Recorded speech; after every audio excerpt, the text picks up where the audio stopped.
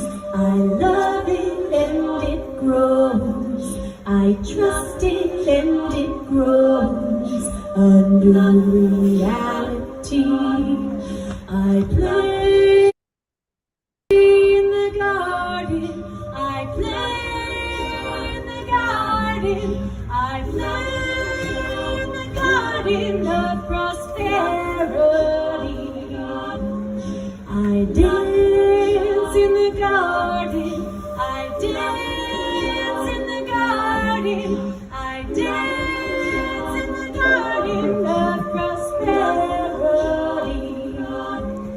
I tend it and it grows. I love it and it grows. I trust it and it grows. A new reality.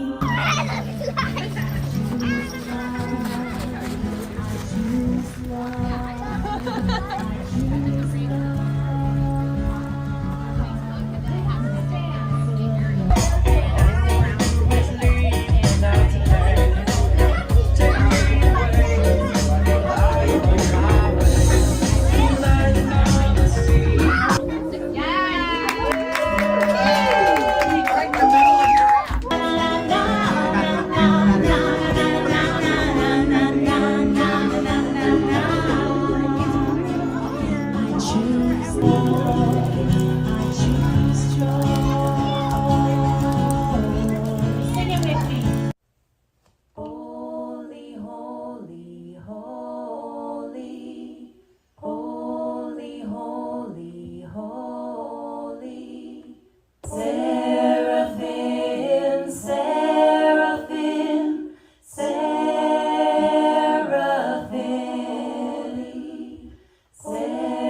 seraphim, seraphim. We are the earth and the sun. We hold the wisdom of the ancient ways. We will bring peace to these troubled days.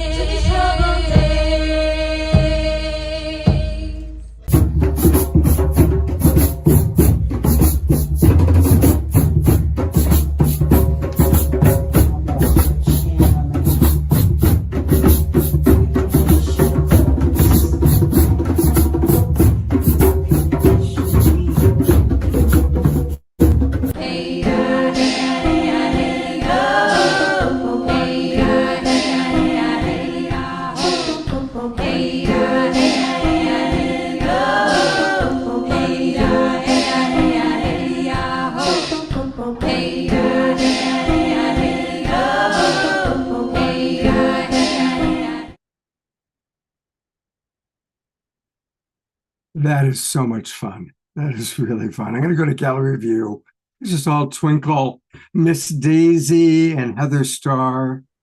You know, for really creating such a sweet and wonderful community where clearly a lot of wonderful things take place.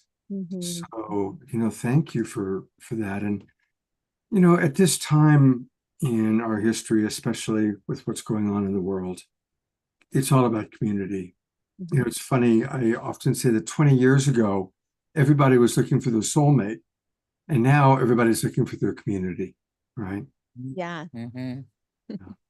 So, Miss Daisy, what would you like for our audience to know?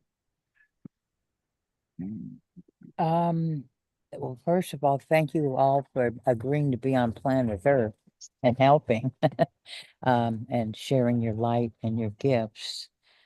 And I think just bringing community together and help and keeping Wonderland happening, because it's a safe place for children. It's a safe place for community to be. And we hold down our freedom, our sovereignty, and our common law. And we're growing together. And the more community, and this is also a new earth paradigm timeline that we're here and creating, and we're all leaders in this movement. I'm going to read And- a few comments that are coming in. And they're located in Sebastopol. They're in Sebastopol, which is about 90 minutes north of San Francisco. And some of the comments that have come in, Eleanor Troy wrote, "This is gorgeous. I'd love to be there." Well, thank you, Heather. Brendan and Carolee, who we're going to meet in a little while, right? What a magical land. Would love to visit. And of course, people loving Sebastopol, loving the vocals, and loving Heather Starr's purple hair. Yes. Oh, yeah. Astra Fox did it. Oh, really? Wow. And of course, I saw Astra throughout the video. Yeah. Yeah. And also Anastara, who's on the show frequently. She was in the video. So it's all that family, the Northern California family. We've got some Northern California people in the audience right now. George Noble. So now you've got a special event coming up. Tell us about that. Yeah. So, well, first of all, I want to share sort of the state that Wonderland is in at the moment. We've been going through, we spent some time to go through a big growing process. We had some hard lessons with trying to operate on the three-dimensional realm while really feeling connected to the multiple dimensions, and really needed to take some time to get grounded for the vision. And we took on Astara's course and got a lot of clarity on how we can be leaders in the new earth.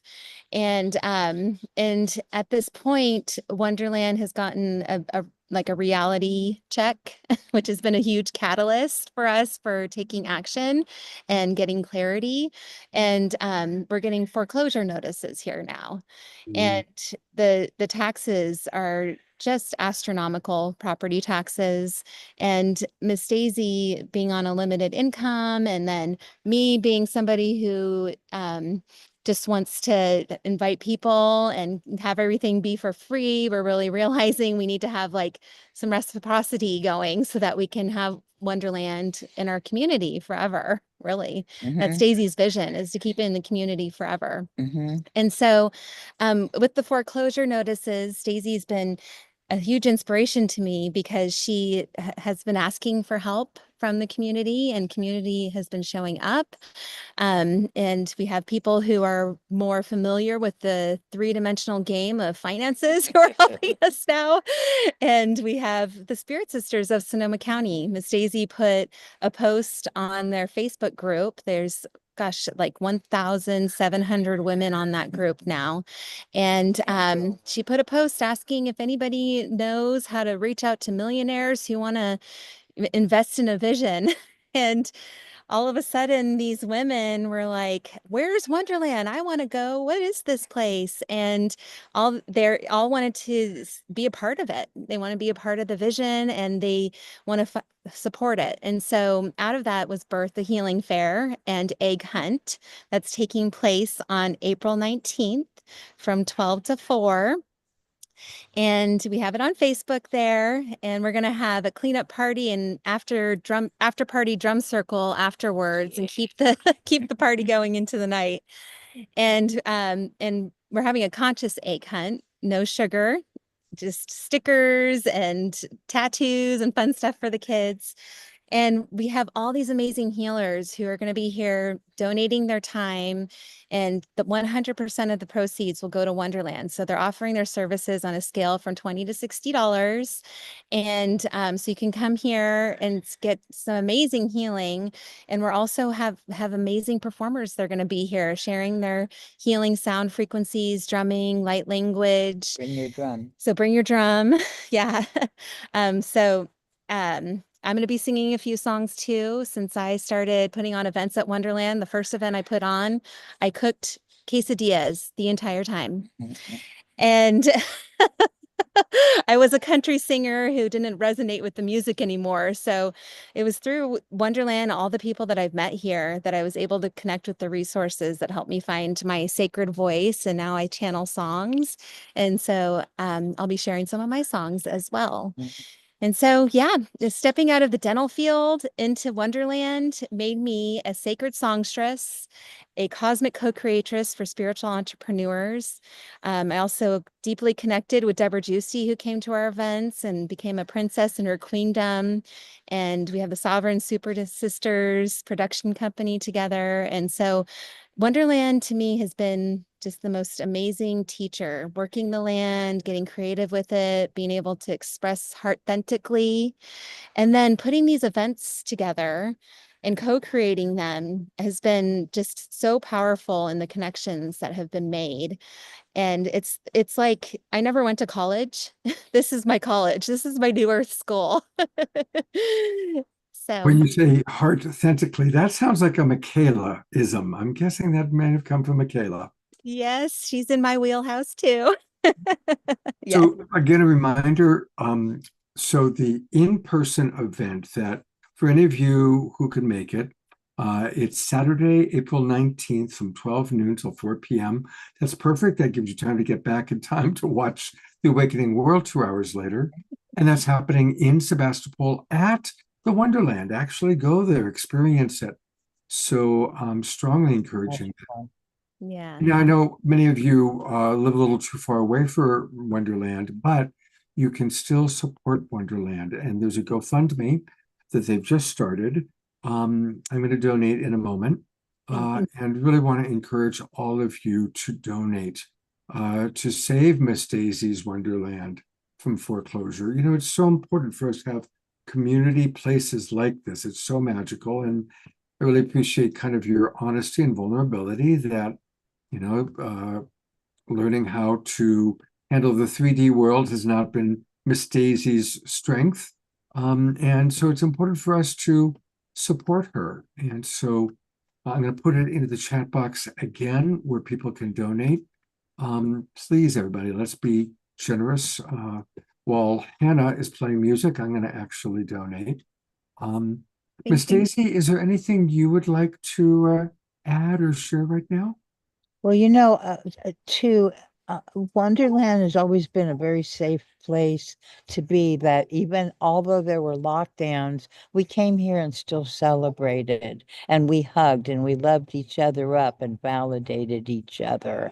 And people were coming in out of town. It was the only place where they would come in and cry because of everything that was happening. And they just wanted, you know, it was just one of those unique places. And, you know, this isn't about me. This is here to serve. We're here to serve, you know, in this new paradigm. And I'm in great gratitude when I received this gift on my 60th birthday from the universe unexpectedly. I wanted to give back. And my giving back is creating this place for our community, for healing and our children, and just to have fun and magic. Everybody that has come here has brought lessons and magic. And you can feel it in here. And we've got ancestors that are here. We're the returning ancestors.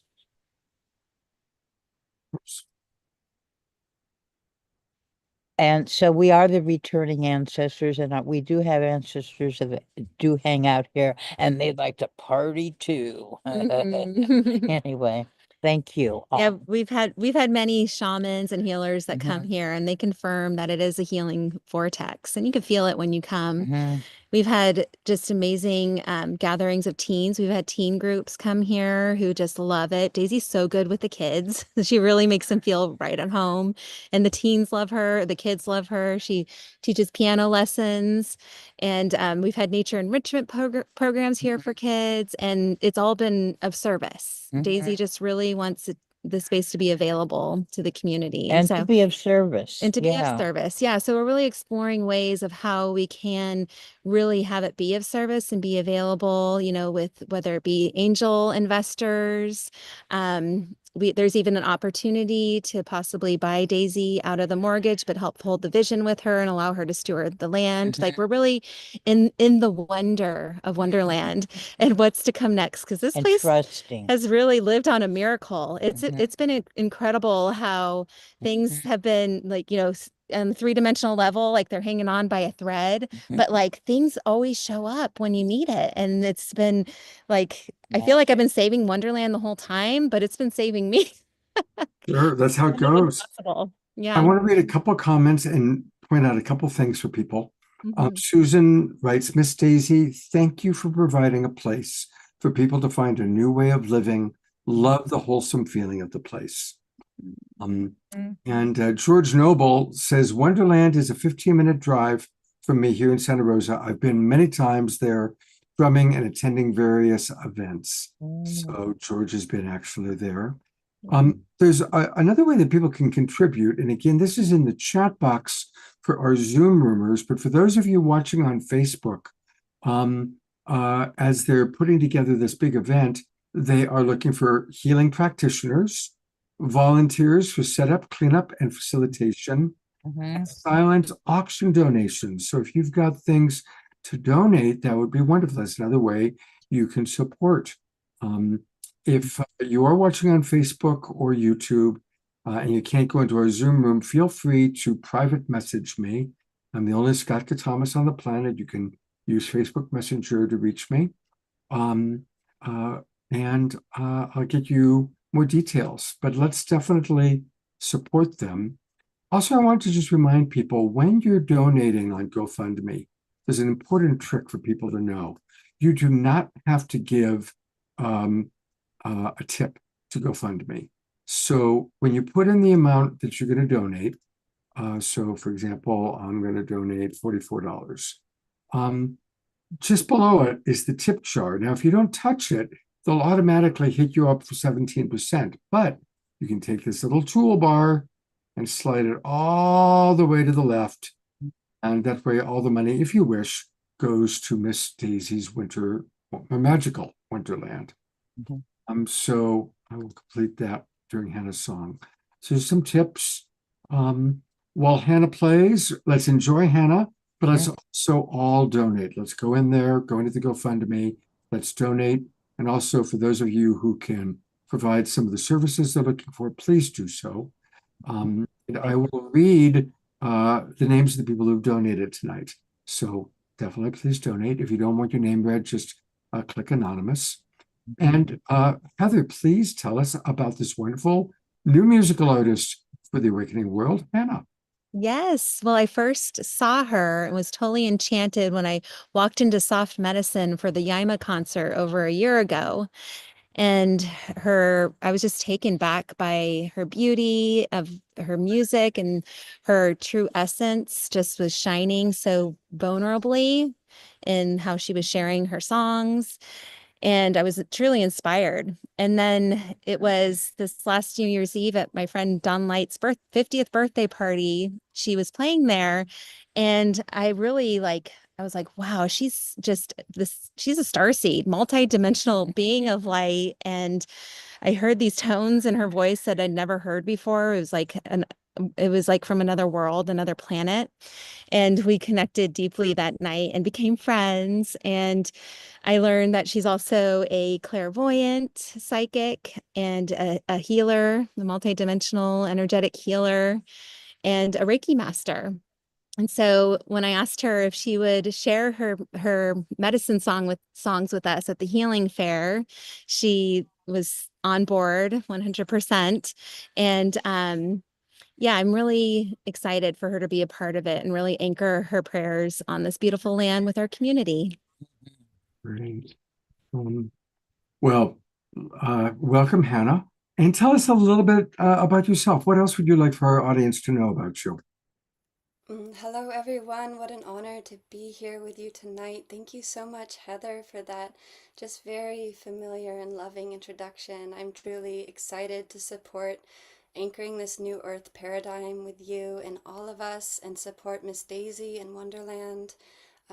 I feel that mission in my soul very deeply, and us coming together in love and God unity consciousness, source unity consciousness is ultimately love, as we remember the love that we are and the love that holds the fabric of the universe together. So I'm all on board for Wonderland, excited to play and offer song medicine and healings there.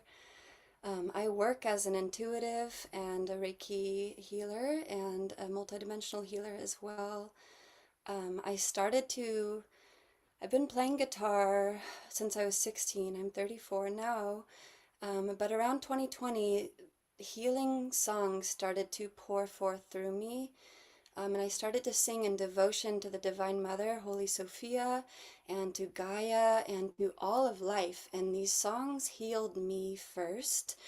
And it wasn't deeply vulnerable for me to step into playing them, and still is to this day, but I do it with a prayer in my heart to be of service at this time. I really am devoted to helping us open our hearts and awaken our souls and remember who we are and why we came here. And yeah, I offer these songs from that place of grace and love and devotion. And I'm excited to sing for you tonight. I'll sing 2 songs. This first song is called Earth's Daughter, and the second song will be Humble Like the Jungle. So with that, I will start, and this is Earth's Daughter. Great. Thank you, Hannah.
Father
as the wind blows.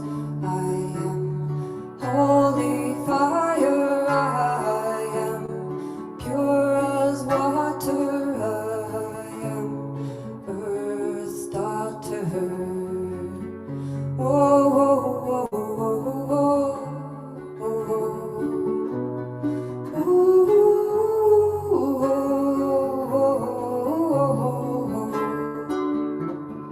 Yeah, yeah.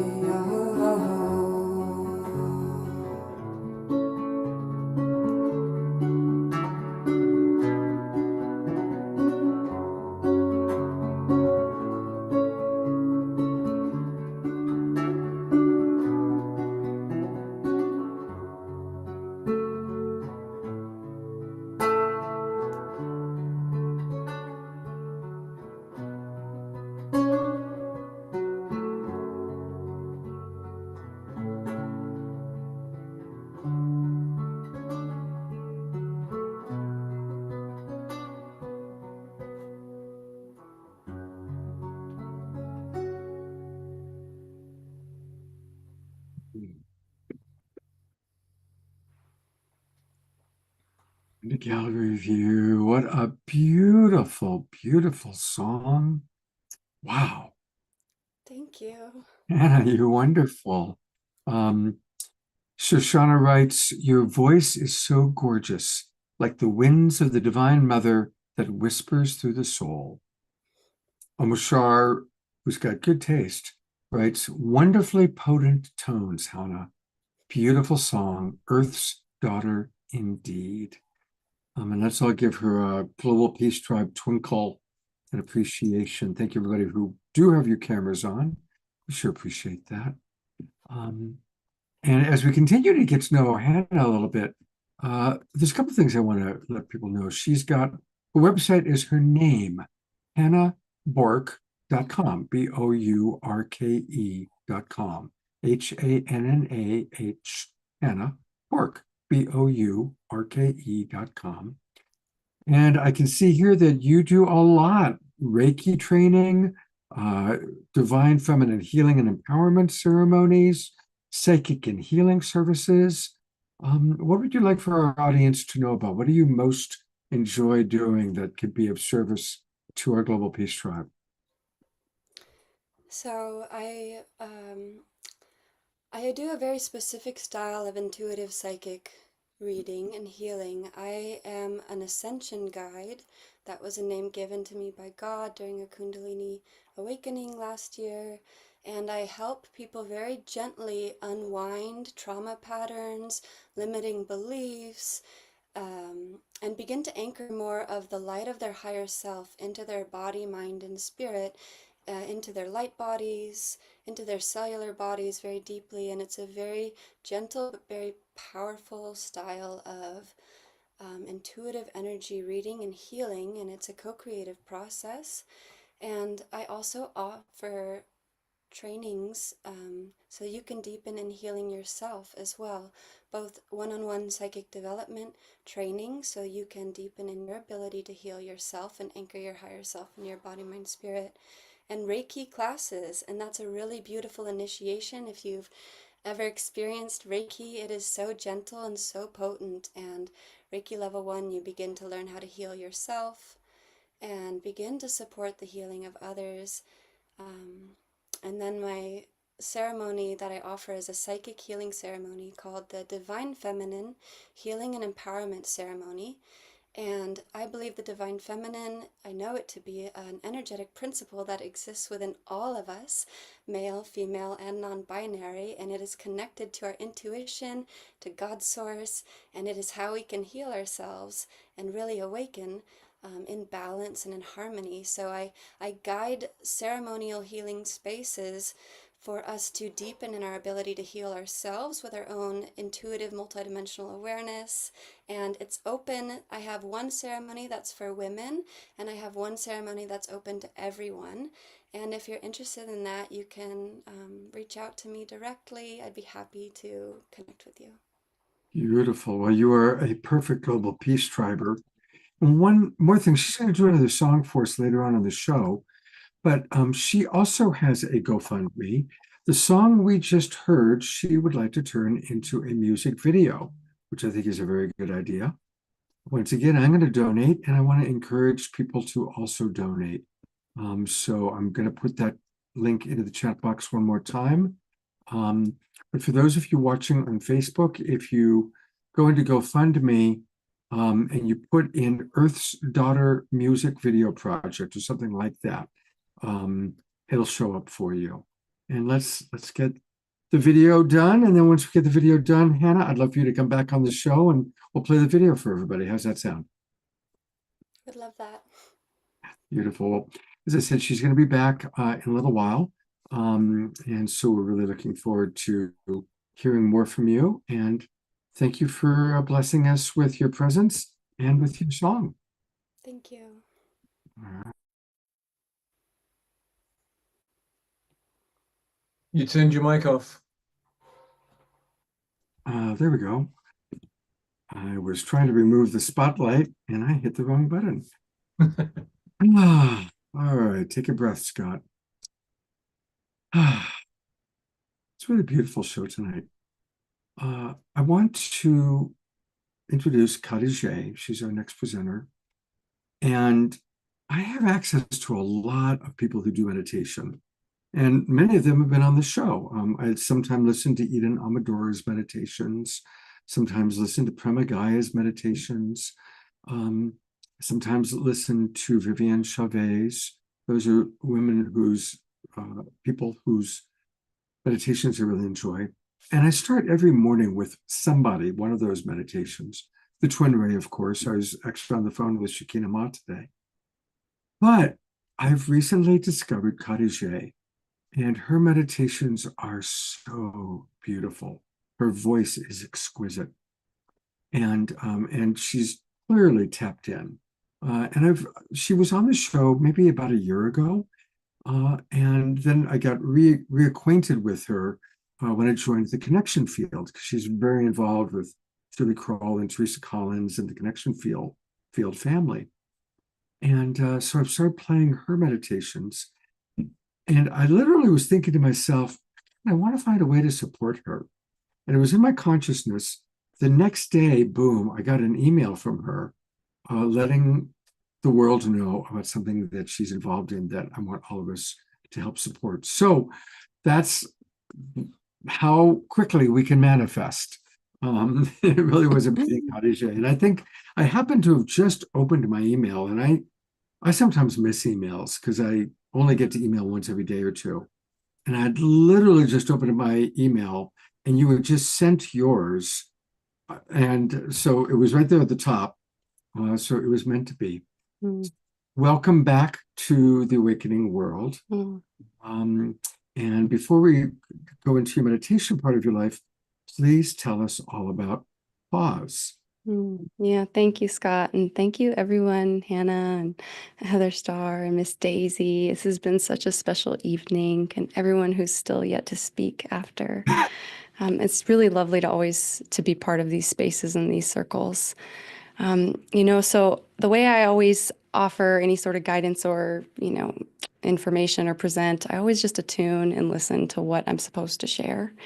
And so I was doing that before we started tonight, and it was like start from the beginning. So about 5 years ago, I did both a meditation and had an astral projection experience where I was blasted into a future space that I didn't really know where I was. But so this astral projection, I landed in this retreat center, which was my own. And I was walking around this space looking for somebody who could tell me what was going on, because this was in the beginning of when I started to astral project, and I was really new at it and didn't really know what was happening. And I was walking around, and it was just this beautiful, beautiful place out in land, and this beautiful building, and there were just such heart-centered individuals there. And I came up upon this gentleman, and I said, "Excuse me, can you tell me where I am and and why I'm here?" And he said, "Oh my goodness, you're here too soon. You're not supposed to be here yet." And he goes, This is your retreat center, And I was like, can I see me? Can I talk to me? And he said, no, no, you can't. You're way too soon. You're way too early. You're not ready for it yet. And I remember trying to find my way to find myself. And he escorted me into this big library that, if you could imagine, like the Beauty and the Beast kind of a library, he escorted me in there and he said, "Would just wait in here." And I waited in there until the space fizzled away. It was like, oh, you have to just go here until you wake up, kind of a thing. And after I came out of that experience, I just knew that somewhere in my future was a retreat center or a wellness space or something. And I just kept walking my path. And I was guiding meditations and doing mentoring and working very, very intimately with the Islands of Coherence and then the connection field. And always kind of feeling like, well, I'm supposed to do this. I know I'm going to start a retreat center. I know that's going to happen. But feeling like something was missing. And I didn't know what that was. And so last year I went through a really deep soul searching to try to figure out what I was supposed to do with this vision in my mind, where I was headed in my life. And I every day I would get up and I'd say, okay, God, what would you have me do? What would you have me do? And that was just my question. And every day it was, keep doing what you're doing and wait. Just wait for more information. You don't have all the information yet. You're not quite there. Just keep going. So I did. And then on September 18th of last year, my sweet Tobias, my puppy dog, who I'd had for 9 years, died of cancer. And he had been battling cancer for, well, pretty much his whole life. He'd had skin cancer removed twice. And the third time I helped heal it through heart coherence meditation. And at the same time that I helped heal this spot on himself, I was also healing something within my own body. And it was very evident to me how animals will take on something from their owners in order to protect their owners. And so whenever he passed away, I was doing my best to do heart coherence on him every day, trying to stay positive. I even outsourced to some healing groups that do animal heart coherence. And the day after I had 2 coherence healings done on him, distance healings, his spirit left his body. And it was very evident to me that his spirit was just too big to fit in his body anymore, and that he was ready. He was ready. And little did I know on that day, it was also the catalyst for the missing piece to my retreat center. Because after he passed, I just couldn't shake this feeling of all the animals across the world that are, that need help, that are suffering, that don't have the right environment. Or, if you think about just the animal shelters across the United States alone, animals can't have good behavior and get out of the animal shelter for good behavior. They get out if somebody picks them, if somebody chooses them. They don't have the same kind of ability to have a voice like we do, or to advocate for themselves, or to make changes that are going to make their life better, right? They really rely on human beings. And I really feel, as human beings who domesticated many animals, we have a responsibility to help correct this issue that exists. And I just couldn't shake it, but I knew I had found the missing piece. And I went to a Dr. Joe Dispenza retreat in October of last year, and I had complete confirmation that the animals were the very missing piece of my vision of the retreat center. And what was so beautiful was I knew that my business was shifting. I knew that the way I was working in the world was shifting. And I kept asking, before I had any idea of what I was doing, I kept asking, well, what's going to be the name of this new business? And it was so you're just not ready for that. Why are you even asking that right now? But after he passed, it was about a week and a half later that I was sitting there and I was like, okay, fine. If I'm going to start an animal sanctuary, because when I first heard this, I was kind of like, are you really? This is what we're going to do? It felt a little intimidating because it felt so big. Felt so big. And, but I'm standing by the back door in my house and I just heard pause for pause. And that's what I would always tell my puppies is that, well, I still do. I tell my puppies when they come inside, pause for your paws so I can wipe them and clean them, because in Colorado it gets really, really muddy and dirty, and we don't want to bring it into the house. And so it's pause for paws. And so I knew, I was like, oh man, it's almost like it was there all along and I couldn't even see it. Right. And so it was just so beautiful. And after that, everything just kind of fell into place to form Paws Animal Wellness Sanctuary, which acronym is Paws. And ultimately, the intention for this space is to be not only an animal sanctuary, but a wellness center for individuals where we can heal through our connection with earth, with animals, with our hearts, with community, and to really honor not only our own lives, but the lives of the animals around us. Many of you probably have animals, and you know how healing they can be. Right? Their presence can be. Let's see, what else do I want to share? So I have a few different friends that are helping me with this endeavor, and we've already gotten off the ground. We're incorporated, we're making moves. You can visit our website at pawssanctuary.com, and that is where you can find all the information about what we're up to. The Animal Sanctuary and Wellness Center will be located in Colorado, somewhere near where I am right now. Right now, I'm in Longmont, Colorado, and I anticipate it'll be, I don't know. The universe hasn't quite figured that or told me that part. I don't think I'm ready for that either yet. I'm still in this, one step at a time mode. The one other thing I did want to share was in October, we rescued 2 little baby girl puppy dogs from a kill shelter in New Mexico. And it's such a beautiful thing because, if you ever want to go and adopt an animal, sometimes people are afraid to go to a shelter because they think, well, there's lots of reasons and there's lots of stigmas associated with it. But one thing, people will often avoid the animals that are a little more shut down or reserved or even a little bit nervous to meet you. And we have to remember that these are animals that are in an environment that really isn't conducive to their healing. And so it's very normal for their behavior to be different in a shelter than it would be if outside of in the world once you get them out of that environment. And so the 2 girls that we adopted were actually the 2 most shut down, 2 of the most shut down in the shelter. And it's just brilliant how much they've already been flourishing and growing and evolving. And their names are Luna and Sol, so sun and moon in Spanish. And they are really the epitome of that. They are the sun and the moon. And they are teaching me more than I could ever teach them. But of course, it is a mutual relationship. So really for tonight, I'm going to guide us all through a meditation here. And I'm going to invite Hold you. on before you do the meditation. Okay. Okay. Well, I want to make sure that people know how they can learn more. So let me take people to your 2 websites for Paws. The main website is spelled Paws, Pause, sanctuary.com. Pawssanctuary.com. And everybody right now, let's go there and get on her mailing list. So let's all take a moment to do that. And because we want to track what she's doing and how this is all coming together. By the way, people are loving your story. Absolutely. Some of the comments that people have provided.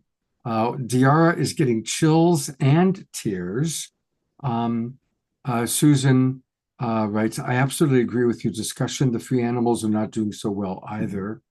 Carol Craig is a big fan of yours. She says, I first crossed paths with Khadijah through Global Peace Tribe and then became a regular meditation member, even when she was in El Salvador. So she's very happy to see you here.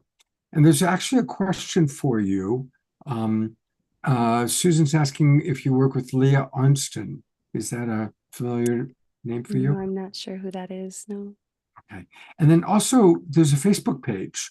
So all of you guys who are watching on Facebook, it's easy. Just go into the search bar and put Pause for Paws, Pause. It would be Paws Animal Wellness Sanctuary for the Facebook. Yeah. Okay, great. Thank you. Mm-hmm. Paws Animal Wellness Sanctuary, just as we're seeing right now. And God bless you, Tobias.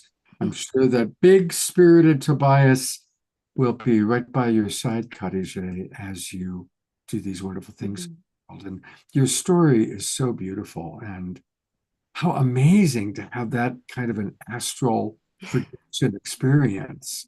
I have to say, I'm going to share, I don't think I've ever shared this on the show before, but share a kind of personal story. About 2 years after my wife died, I had a connection with her after she died, but I had one of those kind of lucid dream astral projection moments. And the moment I realized I was in the astral, where's Suchi? That's my wife's name. Where's Suchi? Where's Suchi? And luckily I found her and we had a beautiful connection. So I thought of that as you were talking about, we are those moments where we realize, oh my God, I'm having, a lucid dream experience or an astral projection. What do I want to find? Like, this is special, right? Where do I want to go? So congratulations on your retreat center of the future. And I'm sure many of the people watching right now will participate in that some way. All right. Turning it Thank back. you, Scott. Yeah, that's beautiful. I mean, I think that some of the most healing experiences I've have come through my astral experiences. So yeah, it's beautiful. I'm grateful for them for sure. It's a blessing. It's Yeah. and it's such a blessing to know that we are multidimensional. When we have Yeah. experience, we have now experienced that we are truly a multidimensional being. Yeah. So it eliminates any fear of death. There might still Right. be fear of pain of death, but the fear of death or the fear of it kind of being over is gone because we know that we're multidimensional. Yeah, exactly. And you really can't, you just can't go back to business as usual, you just can't like imagine that the world is, yeah, it's so interesting. Okay, so for tonight's meditation, I really want to invite us all to bring into our heart maybe an animal you've had a special bond with, whether they're still living or they've already passed, or if maybe you've never really quite had that experience, then I want to invite, maybe you have a spirit animal that you connect with, or maybe there's just a certain species that you just love or are more interested in learning more about, like the squirrels or turkeys or, a blue heron or whatever that might be for you.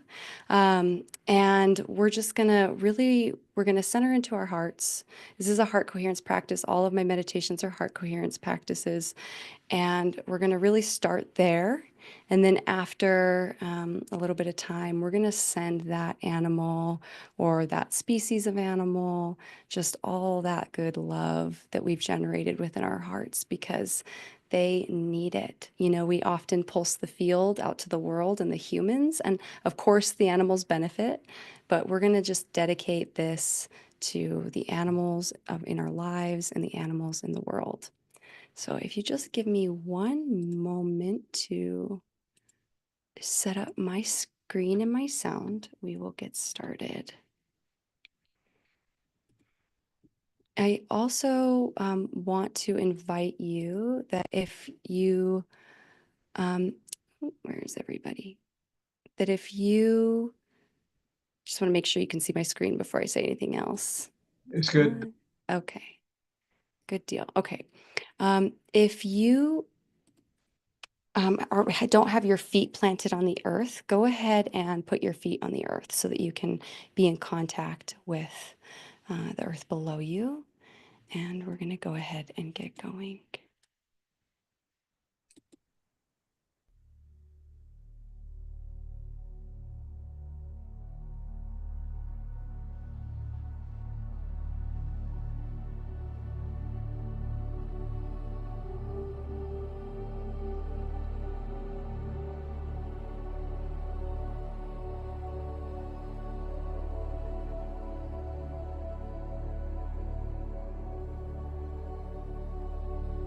Welcome, dear ones,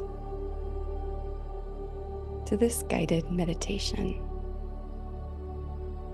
intentionally designed for you to connect with your precious heart,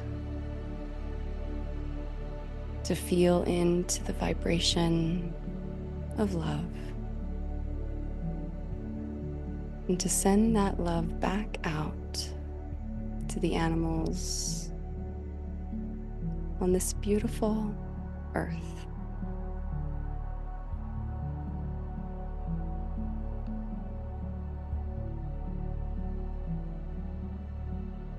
If you haven't already, now is that perfect time to close your eyes. Gently drifting your awareness inside.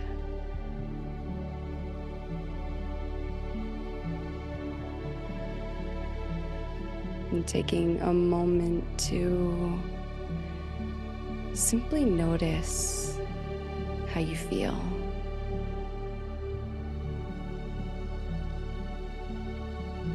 To be present in your beautiful body, in this precious collective field.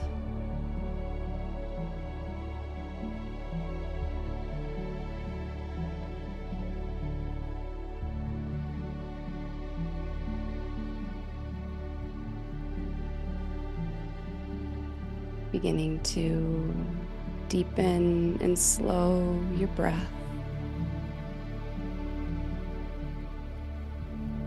Allowing each breath to help you drop more deeply into this present moment.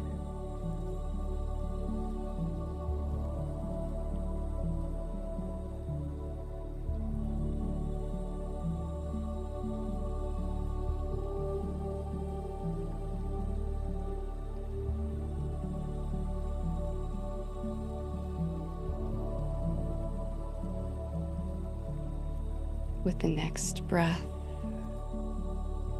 gently drift your awareness into your sacred heart space in the center of your beautiful chest.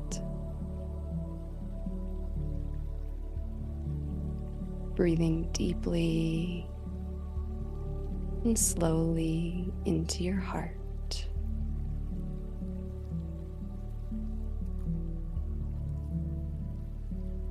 Feeling the beating of your divine heart.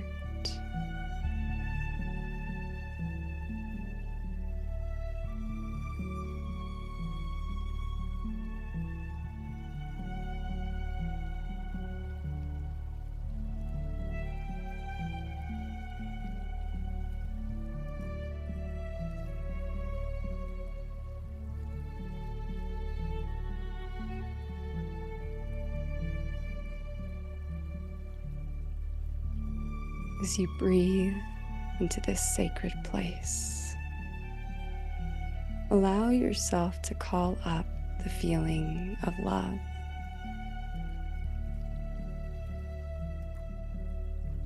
With each breath into your heart, feel the love expand in your chest. And as you breathe out, let this love flow through all the particles and cells in your body and personal field.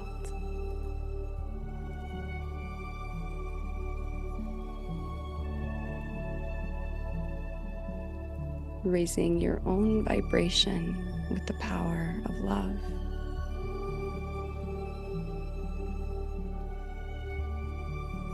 Amplifying your energy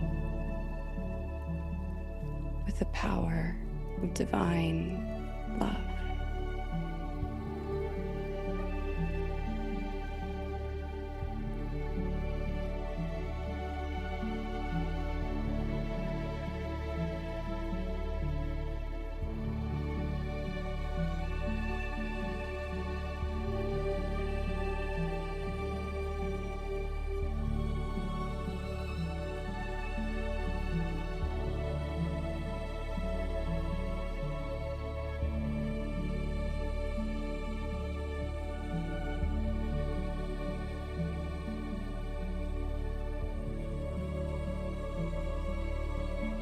Breathing deeply, breathing slowly, present in your heart, present with love.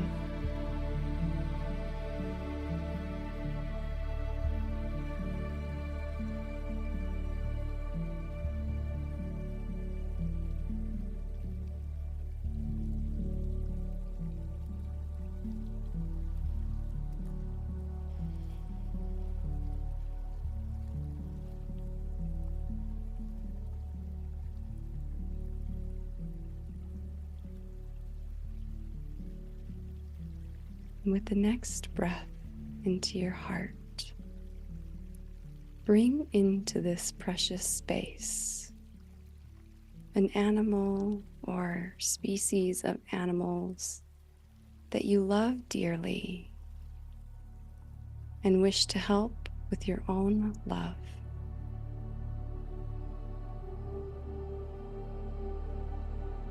For a moment, hold this animal or animals within your heart. See them showered in the vibration of healing love.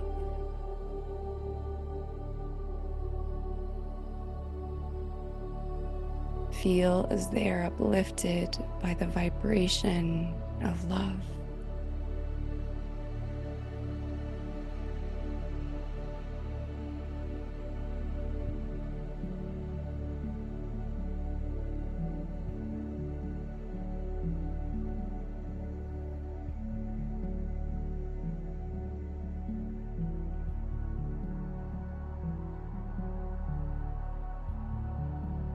Each breath into your heart, allow the vibration of love to grow stronger.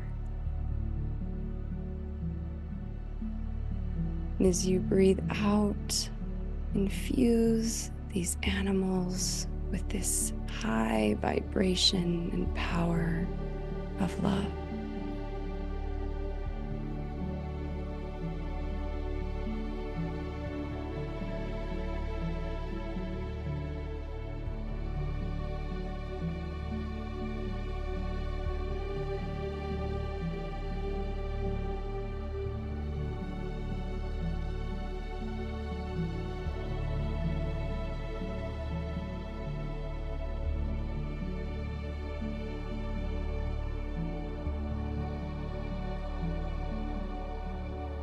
As you continue to breathe, you can stay here with this very specific focus.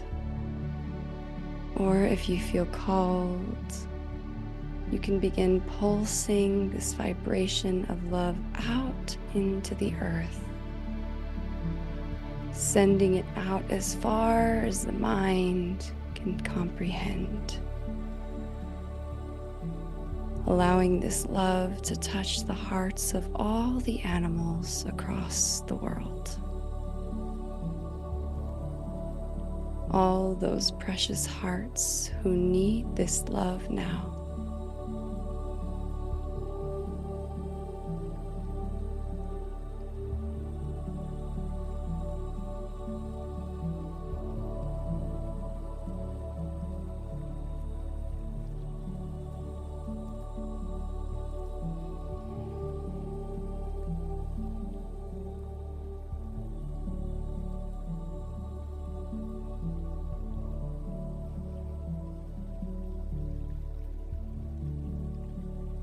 Witnessing as the vibration of these animals begin to rise.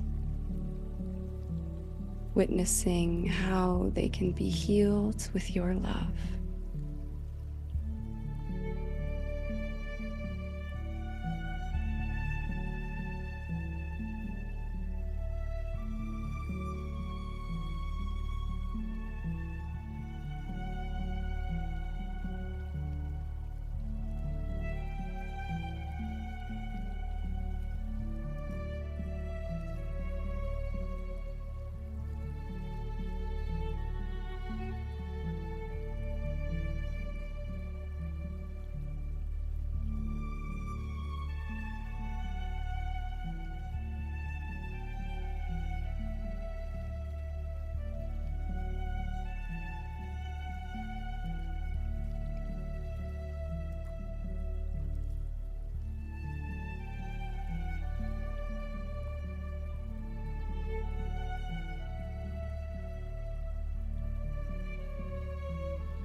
And then gently returning your awareness to that central space within your heart.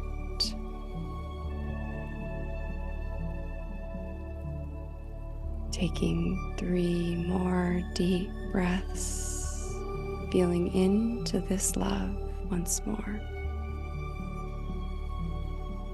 Love for the animals, love for the earth, and love for the self.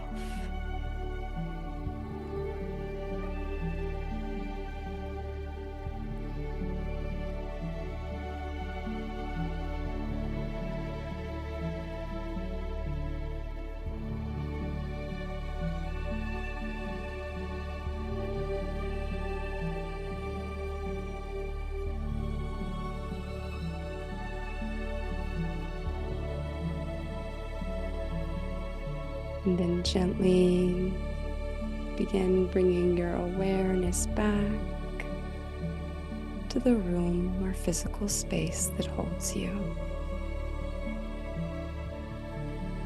Bringing with you this divine and precious love.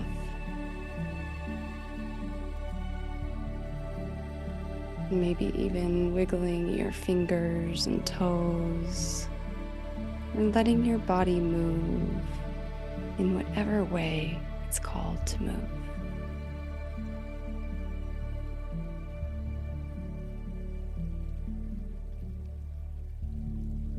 And when you're ready, gently fluttering your eyes open, returning to this precious present moment in time.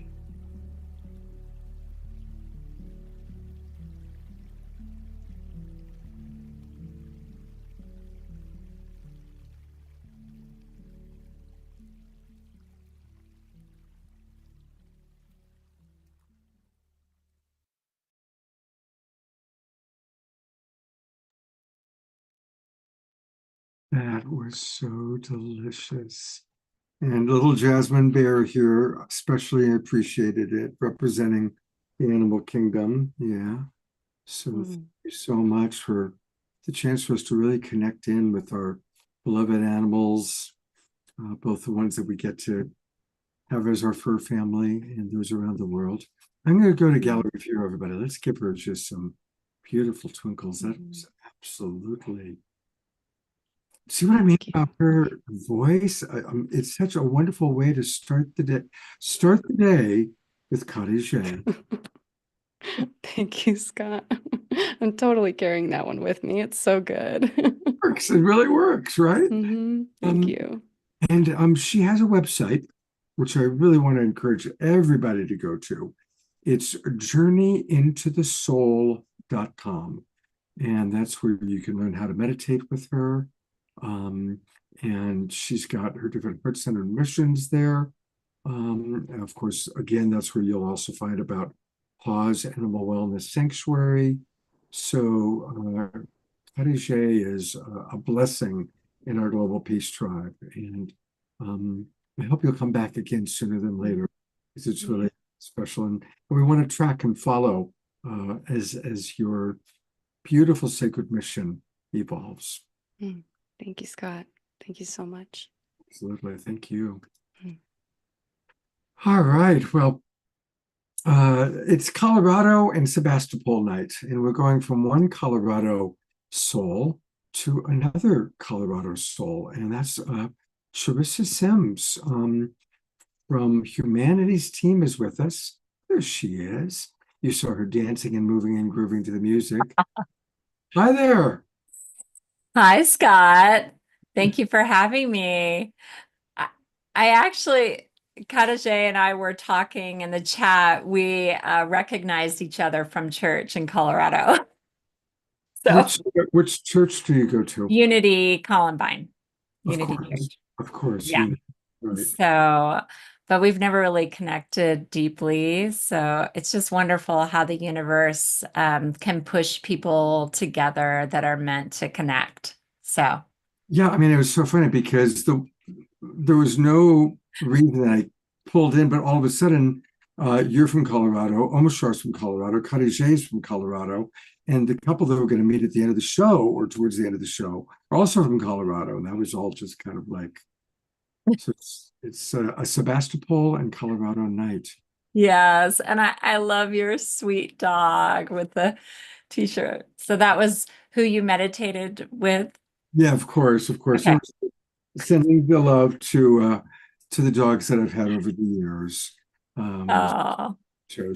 How about you? What did you do with your meditation? What were you focusing on? You know, that's such a good question. I'm so glad you asked because I was thinking about my dog that passed and then my dog that I have here now that's also a rescue, she came in and then horses came in, wild horses, and then spiders, ticks, and fleas.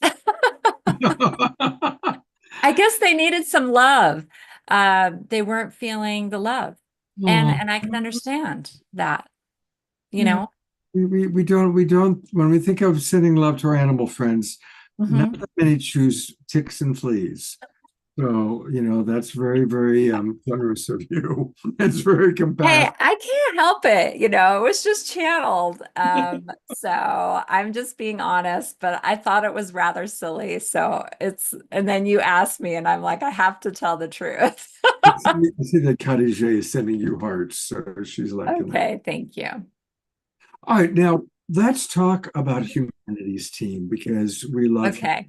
And of course, Steve Farrell has been on the show several times. Wonderful. Yes, Steve Farrell, the CEO and founder. It was founded 22 years ago. So with appreciate Steve it. and Neil Donald Walsh, yeah, who also Yes. we got to get Neil used to be on the show a lot. We've got to reach out and Oh, get. yeah. Yeah, that's amazing. Yeah. Get him So, back on. what's your role in Humanities Team? Yes, so I play a couple of different roles. I'm a live event host, so we usually have a weekly Wednesday program. I had the pleasure of interviewing Omashar. So it was great to have him on just to go deeper into who he is and not just hear his beautiful music, but to learn how wise he is and his own journey. So that was amazing. And I also, yes. And I also am the director of strategic partnerships. So I work with various organizations, and I guess maybe I can consider Global Peace Tribe and you a strategic partner. I don't know if it's official, but I appreciate you featuring us and Humanities Team. So Absolutely. We would be honored to be strategic partners. And you guys do carry our shows. So that puts us in there somewhere. yeah, And, yeah. and you've got something kind of special coming up. Tell us about that. Yes. So I wanted to come on to Scott's show just for the experience, and it's been incredible so far. I'm getting a healing and feel amazing. And we're also having an event in Colorado called Sacred Awakening Live. And oh, great. You pulled it up. Thank you, Scott. Of course. So this is going to be our first real live event. Actually, Omashar went to an awards ceremony that we had, and but this is our first real workshop, Sacred Awakening Live, where we're having Suzanne Giesman, Karen Noe, Deborah Poneman. I mean, this is an all-star cast. I can't believe they're all coming together, you know, for our transformation, for our awakening. It's not just about them speaking. It's going to be interactive. There's going to be workshops, meditations. You're going to be collaborating and connecting with other people in the community.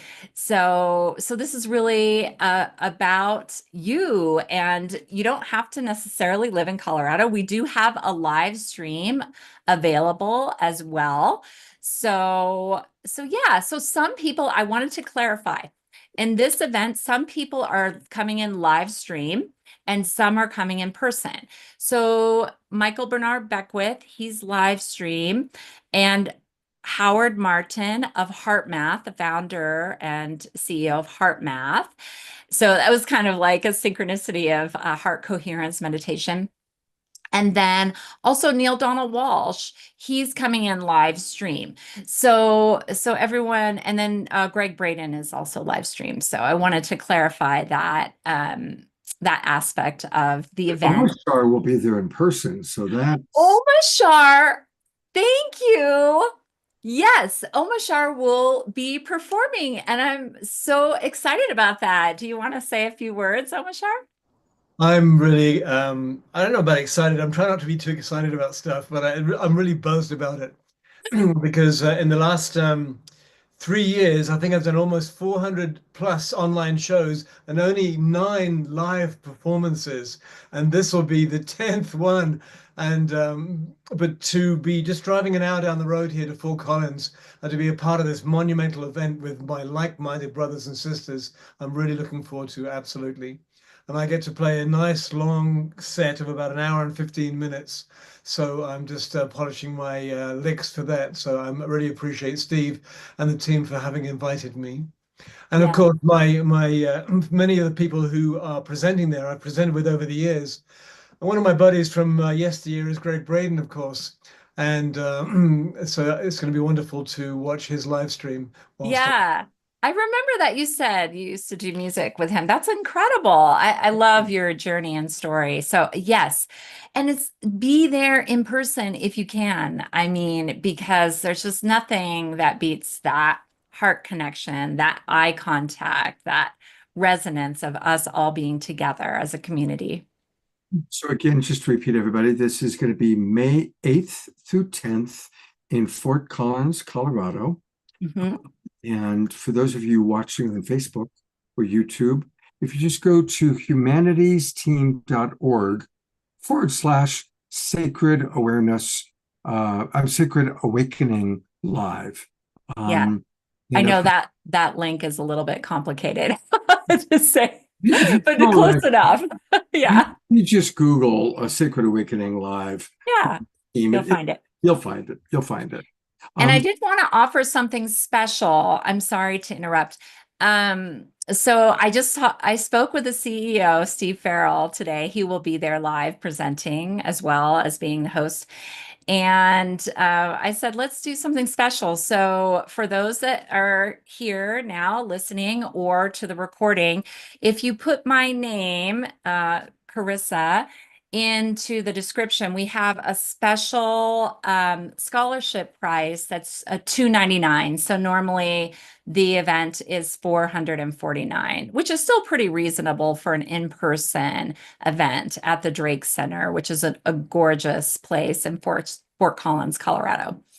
So he said, yeah, just tell them that they saw you and we'll give them the discount. So I thought that was really generous of him because I told him I was going to be on your show today, Scott. So how do they do that now? So when they are registering, they put in your name and it automatically pull up the it's like a discount code. Yeah. It's a scholarship link. So there's a link to a jot form and then they apply. So there's the price for the live stream and there's the price for the in-person event. And right below that is the link for the scholarship. So they just have to put in their information and they'll get approved. Okay, so just show us how to find that. Oh, sure. If you go ahead and scroll down, Scott, on here, and then you can click on get my tickets. Okay, let me go back to get my tickets. Okay, click here. Get my tickets and see the in-person event. It keeps scrolling down. Okay, see there's a click right there, in-person ticket scholarships. It is a little tricky to find, but thank you for walking them through this. Sure. So then you just put in your information. You're not paying yet. So you just put in your information and then with the intention of paying. And then you put in my name down into you know, why you want to attend can be simple, like inspiration. It doesn't have to be like an essay or anything. And then underneath you can just put my name, Carissa So Sims. we saw. Carissa. Yeah. And it's Right. okay if you don't spell my name right. the, Oh my gosh. We have a comment in the chat saying, I sang with a choir from Agape, Reverend Beckwith Church, when they came to Atlanta in the late 90s. Oh my gosh. So I have to share. I also sang in the choir. And when Ricky Beebe was in charge and the director. So I have had many incredible experiences, including singing with Stevie Wonder, Earth, Wind, and Fire, and Sahita Garrett that she wrote for Michael Jackson. It's just, yeah, incredible experience. So Karen, yes, you know me, we're Agape Soul Sisters. Well, I when I was living in LA, went to Agape. This was when they were on Olympic Boulevard. Yeah. And I liked to go on the Wednesday nights. So I've no doubt heard you guys sing when I did go to the Sunday choir events. And Ricky and I were pretty good friends, actually. Not this show, but a television show I was producing at the time. I had her on it. Of course, we've had the Rev on many times on this show. And Oh, yeah. That's amazing. I went to Jamaica with the Rev and with Ricky, and it was in 1996, I think it was. And it was their coming out party. I'll never forget seeing Reverend Michael in little Speedos. So I've You known got to see the Jamaican Michael, like got to the see the Speedos. Jamaican, and That's so funny. It was a lot of fun. It was a lot Well, of fun. you have some good stories. You got some juicy stories. I've got some juicy stories too, but you know, I'm not Well, gonna let's do just that leave here. I first started going to Agape when he was in the basement of the Santa Monica Miramar Hotel. And there were like 20 of us on metal folding chairs. Oh my gosh. Far back. Yeah. So you have known him since the beginning. That is deep. Yeah. That is deep and powerful. And then you got to see this incredible journey. Been amazing. I mean, and he's the real deal. He's a beautiful man, beautiful brother. Yeah, he did a blessing for both of my babies, both of my kids, and yeah. Yeah, water blessing with a rose. So all right, well, we still have I'm sorry, we're chatting. I'm sorry, everybody. We have a show. But we have more. We've much more. So thank you for being with us. Thank you. I appreciate all the comments about Agape. Yeah, lots of comments coming in. We went down that path, but so don't forget Sacred Awakening live. And it was such a blessing to connect with all of you. And I wish you all the best in your journey, and also everyone who's spoken before me, and much abundance to you all. Thank you, Teresa. Well, hopefully you'll do a little moving and grooving, because we've got some music with Hannah. Okay. Whew, all right. Hang in there, everybody. We still have Hannah and then a wonderful couple for you to meet and we're going to chat with, and Global Peace Tribe announcements and an Omashar song. So it's a very long and full Wednesday night show tonight. Hannah, welcome back.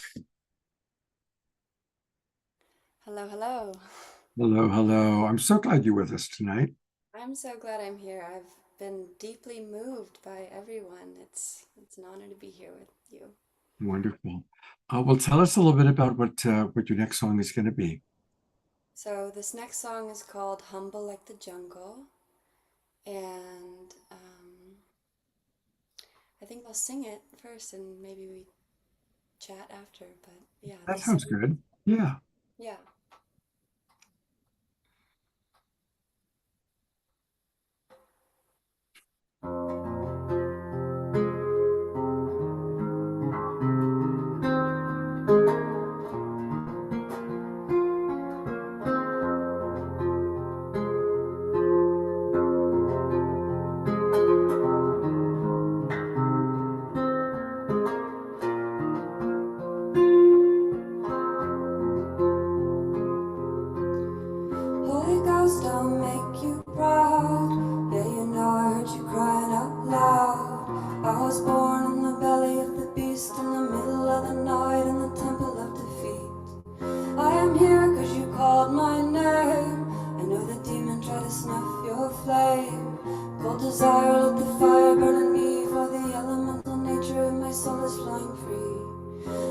is hell and all the damage done. Mother knows that the war's been won.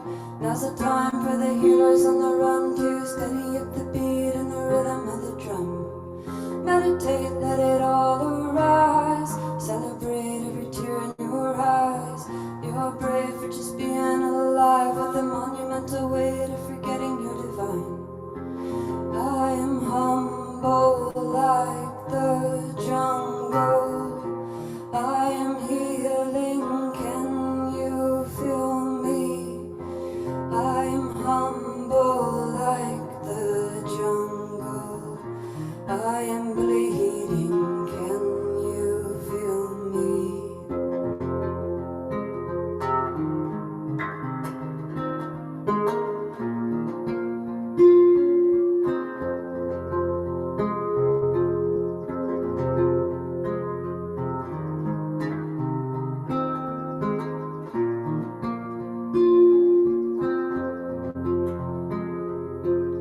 When you remember that you chose your life, there's no need for you to run and hide. I'm sick and tired of the shame and deceit and the fear of never knowing when the mission is complete. There's a presence trying to steal your mind. Air your shadows out into the light. Choose to love and you will heal in time, or let the fear of the unknown consume to swallow your life. I am humble like the jungle. I am healing, can you feel me? I am humble like the jungle. I am healing, can you feel me?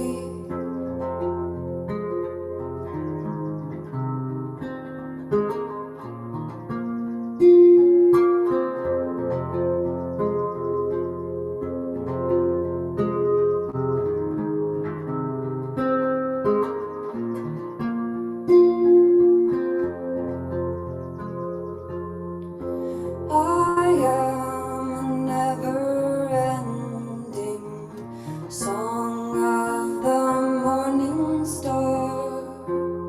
The situation's rearranging all that you think you are. I'll ride the wind like fever across the great divide. I'll return when you call my name, for my love's not afraid to die.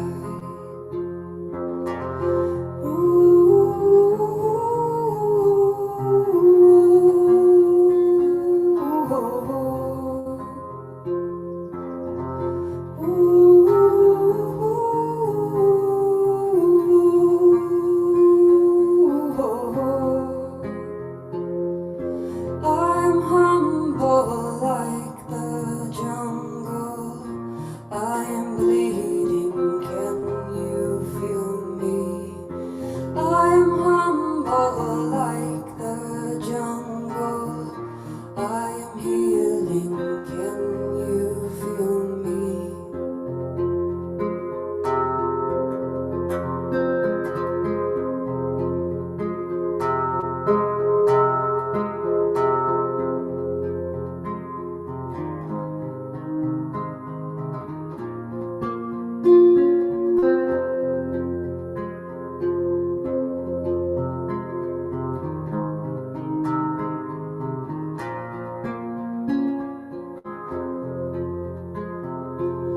Holy Ghost, I'll make you proud.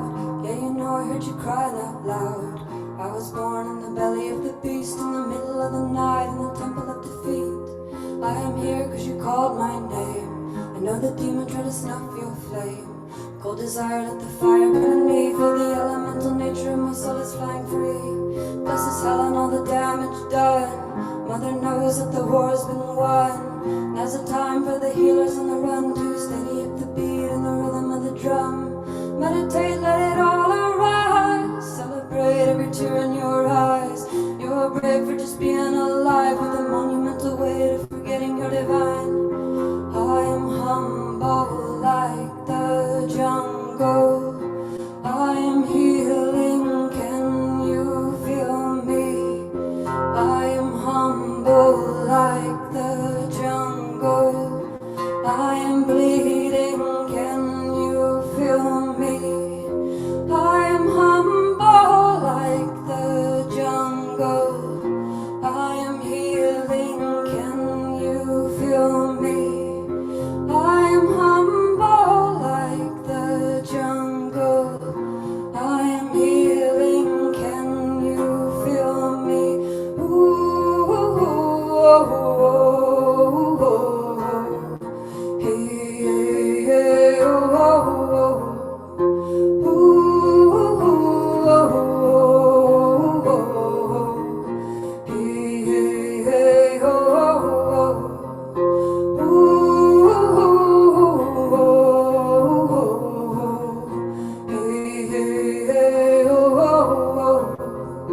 Send appreciation and love. What a beautiful, beautiful voice. I'm going to read some of the comments coming in. Susan commenting on the earth is healing. Kathy writes, deep resonance in a somewhat past familiar way. Yes, there's a very haunting quality. That's exactly what Kathy just wrote. That's the word in my mind too. Kind of a haunting quality, beautiful voice and music. Amashar writes, sublime, humble, powerful. Another great song share. Thank you. Incredible healing voice. So comments still coming in, and Hannah, you've got just a real beautiful, beautiful quality. Thank you. And clearly you're tapped in. Yeah. Thank you. If people want to watch this song, by the way, it's available on YouTube. She has a YouTube video. So if you go to YouTube and put in her name, Hannah Bourke, Bourke, there it is, Humble Like the Jungle. There's a beautiful video. And this is why we want to raise money for her GoFundMe to make a video of the first song that she played tonight.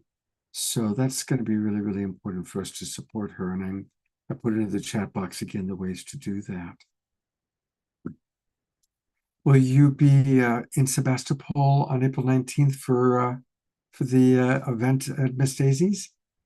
I will be there. Yeah, I'm very honored to be there. I'll be offering intuitive readings, energy healings, and a full live music set. Fantastic. Wow. Well, Hannah, let me see if I can bring Hannah. Heather, thank you so much for introducing us to Hannah. You're right. She's wonderful. Absolutely wonderful. Yes. Yeah, we got lucky with her. Yeah, so just want to encourage everybody to come on out on April 19th to the big event in Sebastopol. Reach out to Hannah, and again, her website to learn all things Hannah. It's her website, is her name, Hannah, Hannah, Bourke, Bourke. And here's her website. That's where you can learn more about her upcoming classes and events. You can reach out to her. She clearly is very tapped in and does very unique clairvoyant, psychic, soul activation readings, and also Reiki, aura healing. And I sure hope, will you come back and be on the show again? I would love to. Good, I would love that too. Yeah. So let's make that happen. Yeah. Heather, thank you. Miss Daisy, thank you. Hannah, thank you. Thank you. And stick around because we're about to meet a really interesting couple. As we kind of wind into the final presenters for the evening, welcome Britton and Carolee Beckham. And I'm going to read a little bit about them. They have a really powerful story to share. It's of healing, it's leaving religion, finding empowerment, and sexual awakening. They were raised Mormon, and they flipped a mediocre marriage and lackluster sex life into an empowered, awakened union. As co-creators of their lives together, navigating betrayal, they dismantled everything, their beliefs, their roles, their relationship, and they started completely over on their own terms, built on a foundation of truth. Over 5 years, they've consciously recreated their union from the inside out, re-envisioning everything. They said goodbye to their old life, their old careers, and everything they owned. They traveled the world with their children for 1.5 years, and now they've stepped back into their soul work, which is all about inspiring people, like tonight, through their magical story. The magical story of us is the story of how, through unconditional love, authentic forgiveness, and a commitment to the inner work, we can find the greatest life that was possible for us. So, welcome to the awakening world. Thank you, Scott. I've worked a fair amount with friends and clients who have had the challenge of leaving a church, whether it was leaving the Mormon church or leaving Jehovah's Witnesses. And this is not to make a negative comment on those two churches, but it's very difficult to leave. Very difficult. It takes a lot of courage. And I remember one client I was working with telling me the story that when she left the Mormon church, her mother disowned her, and she was at the gas station pouring gas next to her mother, who was pouring gas in her car, and her mother would still not acknowledge her. I'll never forget that story. So you've lived it. You've lived that level of how challenging it is to break away. How old are your children? We have 4. Our oldest is 13. It goes boy, girl, boy, girl. So we have a 13-year-old son, he's a Leo, a 10-year-old daughter, she's a Virgo, an 8-year-old boy who's a Gemini, and our youngest is a 4-year-old going on forever old soul star Scorpio. So they're all actually really star children for sure. But yeah. And what was it like traveling with them? Where are some of the places that you went? We well, I want to jump in real fast and talk about the Mormon element. I love that Neil Donald Walsh was mentioned tonight, actually, because his series of books were fundamental in helping us reprogram. And that came into our life at a time where we weren't even sure what to think, what to believe, what to know, and it showed us a new way. And so that Yeah, it was actually, I think, that first book in his series was the first book I read after leaving the church, and it just blew my mind open. It was amazing. It was exactly what I needed to sort of deconstruct in my faith transition. So that was fun to Neil hear is a- his name mentioned tonight. He's a wonderful man. Back when we first started doing our shows, we had a show called Saturday Night Alive, and Neil was a regular guest on it. And we actually did an entire program just with Neil a couple times. And he's when I was living in Ashland, I spent some time with him, and he's a very humble man. He's remarkably humble, actually. So yeah, he's pure love, as I'm sure Teresa has probably met him through Humanities Team. So I'm just curious about children in tow traveling the world. What was that like? Yeah. So a little bit of a background story to that, right? We met in Utah. We met at church, and we were both 6th generation Mormons. So really, really deep. It was just such a part of our ancestors traveled the plains and settled Utah and had multiple wives. So we really come from Mormon roots. And we were living in Utah, and we had our first medicine journey and went to church the very next day because we had some commitments at church, and we were still in this medicine, and it really showed us a clear vision of what we were in and that we didn't want to be there anymore. And so it was like psilocybin into church, into no more church, and into a reframing of everything. So that was back in 2019. And there's a lot more story to tell through all of that. But by 2022, we decided, after some really what we called the full yes. We were living like the full yes. And that led us to decide to sell our house that we had built, and to sell all of our furniture and everything we owned, without having a home to go to. And we then decided that home would become Bali. So that was the first step in our journey, is we sold everything and we moved all the way across the other side of the world. Yeah, and in fact, I'll just jump in about, we had 8. So when you ask about what was it like, we left with, I think, 23 pieces of luggage, and there was a small amount of stuff that we stored in Utah, but we had all this luggage, and we toted it around Bali for 5 months, and finally decided that we needed to go down to 7.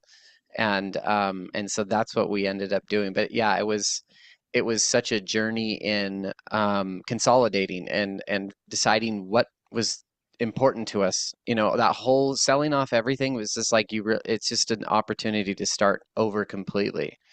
And so we ended up toting around basically clothes and a few other things, and we had a small bag of ritual stuff that we carried around, a little bin, so that we could do magic while we traveled. And yeah, and it was just a wild ride with the kids. We started in Bali, and then after we realized Bali wasn't going to be our new home, we went to Vietnam, and then we went to France, and then spent 3 months in France, and then we went up to Ireland and jumped down to England. And every place we stayed for a while. Like, it wasn't just a quick ding ding, and then we spent some time doing Harry Potter for the kids for like 10 full days. It was this beautiful Harry Potter experience, and it was a lot of fun. Brought out the child in me.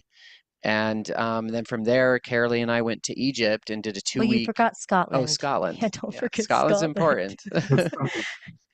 Yeah. And then Yeah, and then we went to from Egypt. We went on Carolee and I went on a 3 week pilgrimage in Egypt. And there's a beautiful story about how we landed that pilgrimage. And so we were guided through all the temples in this private tour in Egypt and along the Nile. And from there, we sort of manifested coming to Colorado. Well, after the pilgrimage in Egypt, we then lived in an oasis called Siwa, which is in the Sahara, very close to the Libyan border on the north part of Egypt. And we lived there with our children for 6 weeks. And then from there, we live our life with a lot of magic and a lot of mysticism and a lot of like we kind of viewed this journey of finding our home as a quest. So we found the crones and we looked for the crows and we were like, where in the world is home? And we had already tuned in to like the name of our home while we were in this pilgrimage in Egypt, and it's Anahata, and the Sanskrit, heart chakra, and Anahata ended up being in Lyons, Colorado, and we're here now on a beautiful 46-acre piece of land. But what I want to add before I dive more into that is when we first sold everything, it was the biggest jump into the unknown. Everybody thought we had lost our minds, especially because we were raised very different.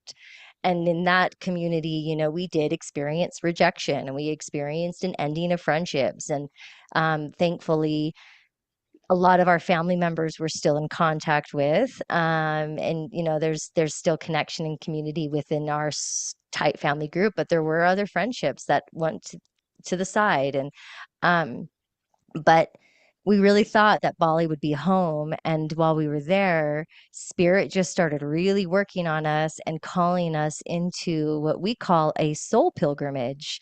Everywhere we traveled, except for Vietnam. We went there because as Mormons, I served a mission, he served a mission. I went to Latvia, he went to Australia speaking Vietnamese. That's the Mormon past life. And so we wanted to visit Vietnam, but anyway, France was deeply connected to Magdalene and the Rose lineage, and Ireland and Scotland and England had a lot to do with our heritage and our spiritual lineage. I actually teach the Celtic Wheel of the Year, and we honor the wheel and do a lot of alchemical work in our own stuff of as above astrology, so below, the Celtic Wheel of the Year. So all of that weaves. But yeah, the journey was this beautiful guided for land activation of soul remembrance. Now, what are you doing now? Because I know that you have some wonderful offerings. Tell us a little bit about your present time world and life. Yeah, so once we landed in Colorado, I had already left my career as a software engineer of 22 years. and that was my 3D world job, and it was fulfilling to a point, but it sort of eventually tugged at my soul in a way that I just I had to leave, and I didn't know what that meant. I didn't know what I was getting into. I didn't know where I was going to be. And so it's just like, just get out of it. And frankly, if I hadn't gotten out of it, there's no way we could have sold everything and traveled. So it was an important, prerequisite.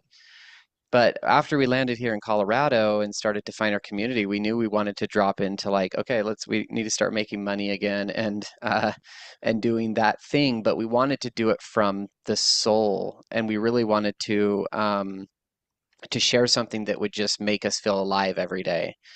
And so we just have been in the last year developing that message and finding out exactly what it is. And we really just recognize, I mean, it's kind of a simple answer, but we just look back at our journey and that's our message. Our journey is this awakening out of an oppressive religious society, and without sovereignty, all your authorities is given up when you're in a religion like this, because you go through other people or through books to achieve connection to the divine. And so through that awakening journey and then the healing betrayal in our relationship, we went through some really strong shadow work, and we've been doing it for years, and we became well acquainted with the work. And so what we're trying to teach people and what we want to share is, as you awaken together as a couple, there is a powerful union that can be formed that is so capable of achieving the dream life, right? Like when you're in an aligned union with each other, then nothing's impossible to manifest. And this home that we're at is an example of that. It's a beautiful manifestation that came through our alignment. And so we've really just flipped our whole life around, and that's the message we want to share is like, through magic and connecting with your heart, you can follow that path no matter where it takes you, and you will find a beautiful life on the other side of it. Beautiful, beautiful. I think most of us had a disillusionment with whatever religion we were raised in. And what's sad is when people just then cut out spirituality in their life completely. So I really appreciate that, even though you left the dogma and the religion that you left, you still stayed on a spiritual path. And of course, really that is the journey of humanity, going from religions where it's a charismatic leader or dogma teaching us who to be and what to be, and instead learning how to go directly to source. And from an astrological point of view, as you know, that's what the Aquarian age is about. We're leaving the Piscean age, where there was Buddha and Krishna and Jesus and all the different charismatic leaders that we felt we had to go through the church or go through them. And in the Aquarian age, we're going straight, learning that the connection is direct. So I want to come back to your kids, because again, it's one thing for you to do this with the two of you, but how's it been for 4 kids, 4 completely different beings, 2 boys, 2 girls, different ages? How has this journey been for them? Well, let me actually, Scott, add something that it was actually very important for us during this journey. Yeah. We brought in help. We called in help. Like, we knew that we were going to be on this pilgrimage. It's what it turned into, and so we just knew we needed assistance. And it was quite amazing and miraculous. And that's actually why we call it the magical story, is because every time that we had an aligned action, it was like something just manifested very, very quickly for us. And in this case, we had 2 women that we brought in, one that was in Bali with us, and then another that traveled from Vietnam all the way to Egypt. And they basically, helped care for our children and teach them. And it was an important part of how we could function as a family of 6, but then adding a 7th. Yeah, I'll add to this too. In our I like to call it my past life and this life. of Mormonism. There's a lot of gratitude, actually. We have such a foundation of Jesus and his teachings, and now we're really in alignment with Yeshua and Mary, and we've taken that foundation into our life now. But what else transformed radically was how we parented our children. It was actually even as a practicing Mormon, I really was drawn to have my children naturally. So even our 13-year-old was born at home. All of our children were born at home. And it was through carrying these incredible beings of light, these star children, that my vibration, it was shook out of me. Like my healing came through the portal of being a mother, and me realizing my own woundings from my childhood weren't serving me or my children. So I had to do something different. And it was really that, how am I going to do this different for them, that caused the difference for me? So, our oldest had been to a very religious private school that was highly academic. He was reading before he was 5, and we felt so proud about that. The other 3 have been completely in a Waldorf education. I mean, this is a very night and day kind of difference. And so, we've navigated. They're all very strong personalities, and so like very strong children. And so we did need help. And there were moments, especially like with the oldest, where he was not happy that he wasn't with friends anymore. And it was but really difficult for him to leave it was everything. He was on a soccer team, we just in the middle of the year, it was like September, school just started, and so we're up and at it, and it was like a really difficult thing for him. And he held a lot of resentment towards us for most of that journey, I would say about a year of that 18 months. There was a lot of back and forth contention. And at one point, like in Bali, just when we were starting, we were like, dude, it's okay that if you don't want to be here, we'll send you back home to be with grandma. We wanted him to be on board, so there was some seriousness going on there in the parenting department to try and like help him get on board with this ship that was moving pretty quickly. Yeah. So, it's our children are a life. Like, being together with them has brought so much healing and so much joy and so much purpose. And, as someone who traveled a lot in my life as a single person, in my childhood and in my adulthood before I got married, there's places that I've always loved, specifically France. And now that we've completed this pilgrimage, and we moved, like we had to cut down. They weren't very happy about getting rid of all of their stuff. We learned stuffed animals and Legos are like the most precious possessions of Yeah. children, nothing else really matters, and it's all just clutter, but stuffed animals and Legos. But yeah, we really, like, now It that was actually quite nice to just get rid of all the plastic toys that we had in the house. yeah, It it was like really was. I didn't like them anyway, and then it was like, oh, I finally get to just trash them all when we left. So traveling with the kids, we had so many beautiful photos, so many beautiful moments, so many hard moments. What it really did for us as a family is we had this total program in our previous culture of what our family unit was supposed to look like, down to even the children get baptized at a certain age, boys get ordained to the priesthood at a certain age, girls do this, that you can't date. Like, everything is predetermined. Yeah, even up until like when we become grandparents, like we're supposed to serve missions as an elderly couple, like our children serve missions, they get married in the LDS temple. Like the Mormon church, the paradigm there is extremely, well, I could say all encompassing. And so all of that was part of that threshold, that doorway we had to walk through of walking into the unknown, not knowing what life would look like. None of our life would look like, because it was all planned out already.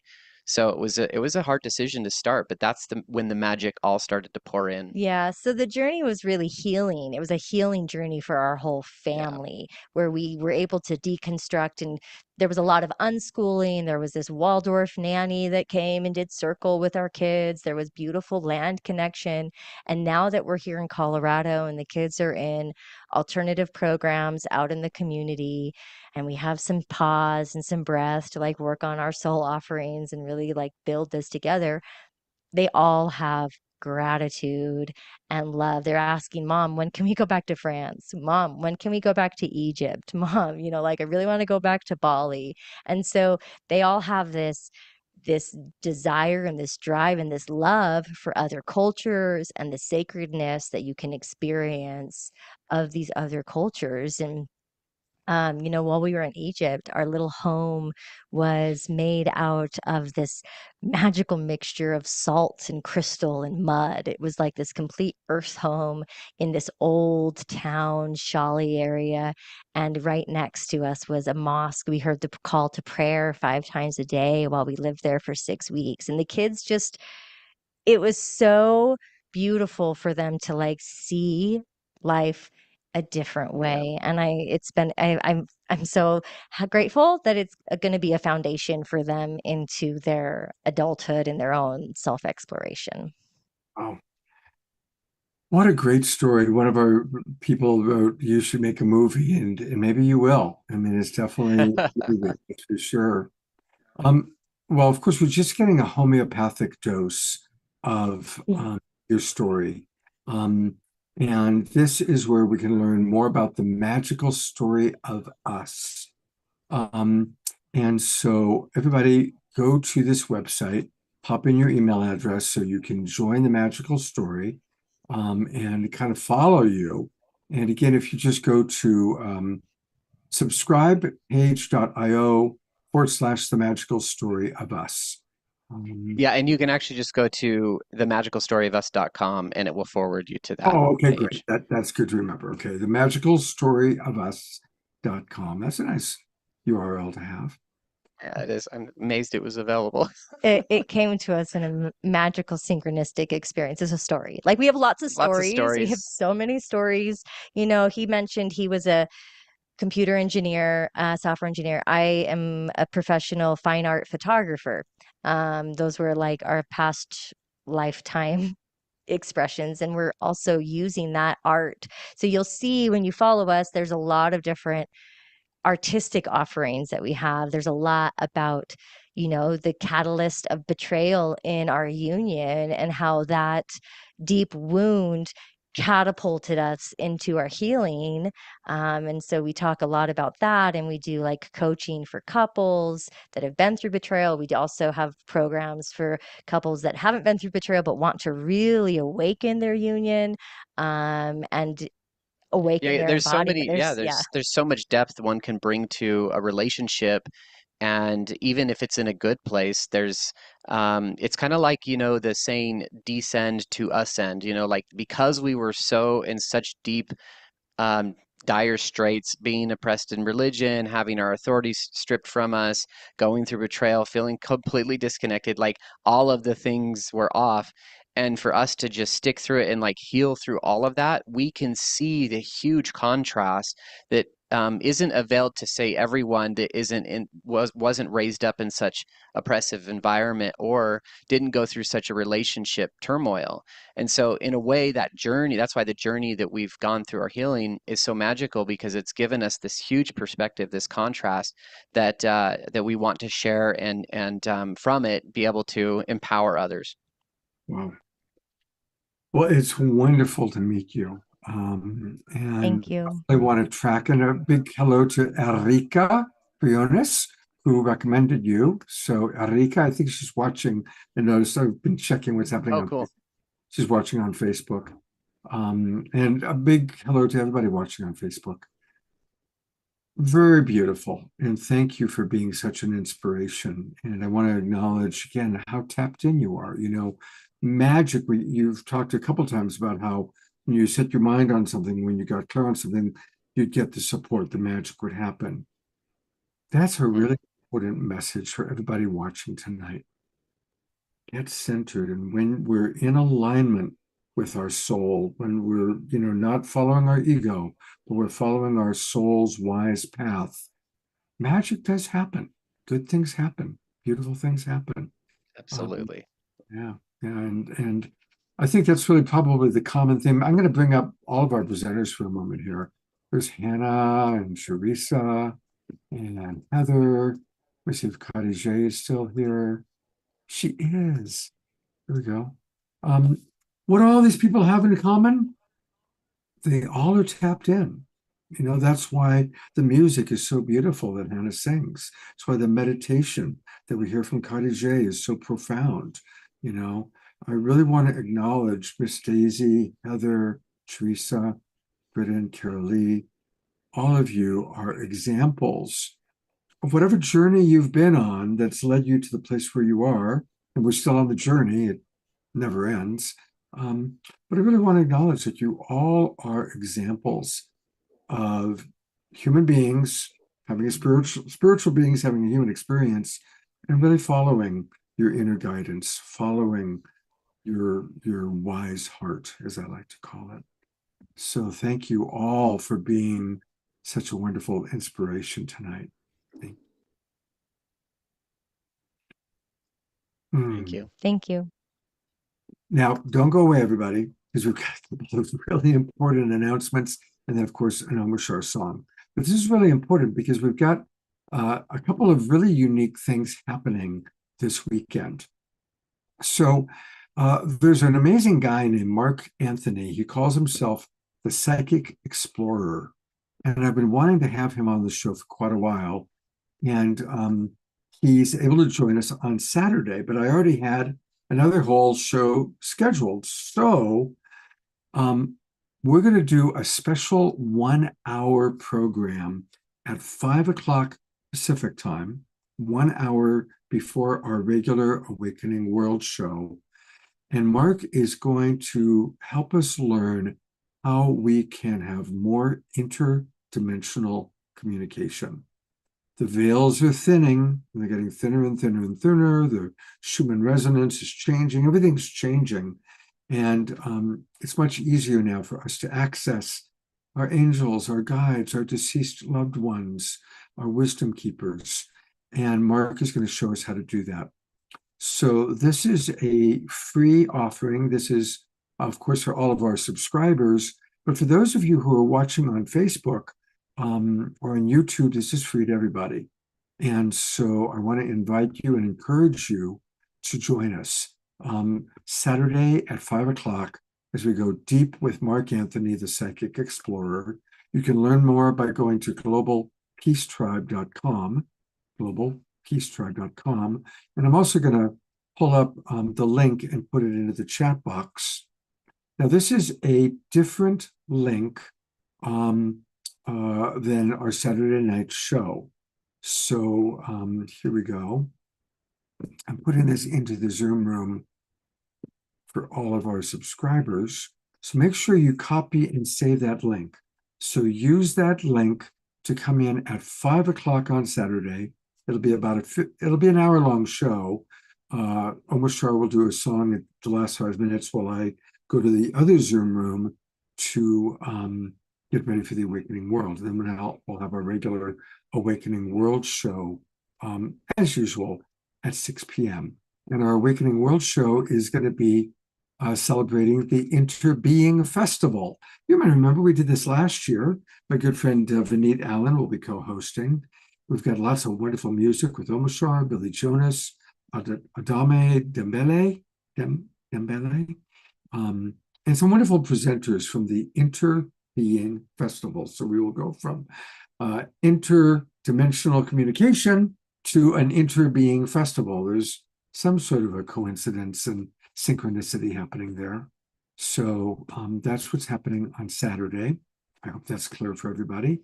But wait, there's still more. Of course, Kristen Hoffman is one of our all-time favorite musical artists. And Swami Steve, also known as Swami Beyondananda, makes us laugh and is a wise man. We have a little bit to say sometimes about love, being a love coach. So we are doing a special program on Sunday. What the world needs now is love and music and laughter. It's pretty heavy out there, and we want to lighten it up. So please join us on Sunday at 5 o'clock Pacific time for music with Christian, wit and wisdom with Swami Beyondananda, a little bit of love from Scott, and it's going to be a very special evening. And please do join us. And there is a special discount code for that. So I'm going to, while during the Omashore song, I'm going to put the registration link into the chat box and give you the discount code. But for those of you watching on Facebook, the discount code is half price. Just put in half price and it reduces it. You get it for half price. And I really hope you'll all join us on Sunday. A lot of you have already registered.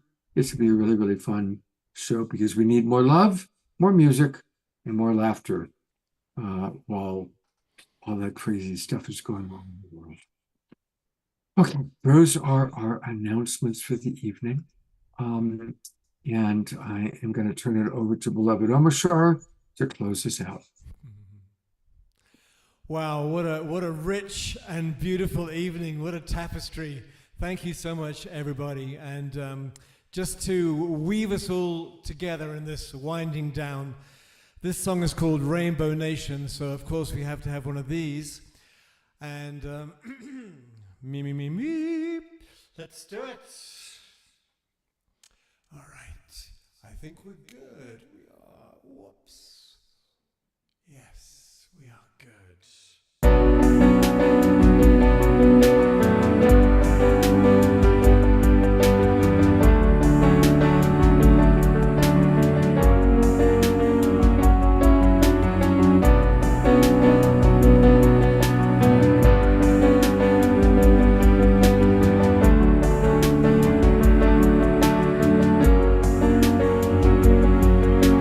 We are gathered in this nation, raising frequency, raising vibration. Hearts are open, hands together, loving each other, sisters and brothers. And what we are is light in form, and light in form will lift us all. So don't give up on walking tall. The time is now, so heed the call and wake up to the light of this new day.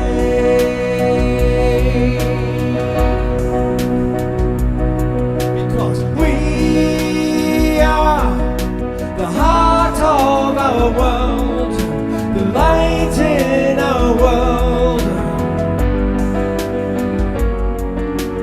We are the joy in our world, the love in our world. Showing the colors, Rainbow Nation, higher frequency, higher vibration. Minds are open, love is flowing, lifting each other. And yes, we are growing, because what we are is light in form, and light in form will lift us all. So don't give up on walking tall. The time is now, so heed the call and wake up to the light of this new day.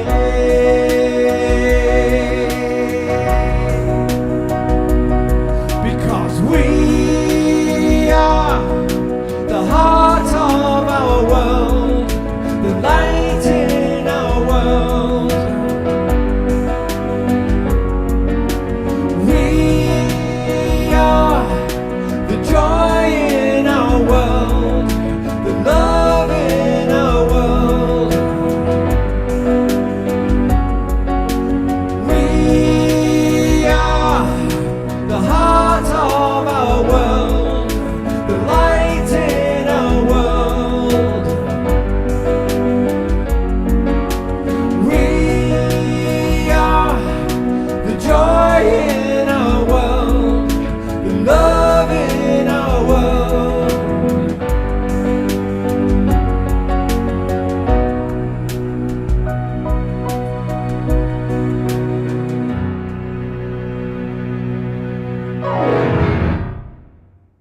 Fantastic. Thank you very much, Mr. Omashar. Going to go to gallery view one last time for those of you. No, I got a confession. I was a member of the Mormon Church for almost a year. Wow.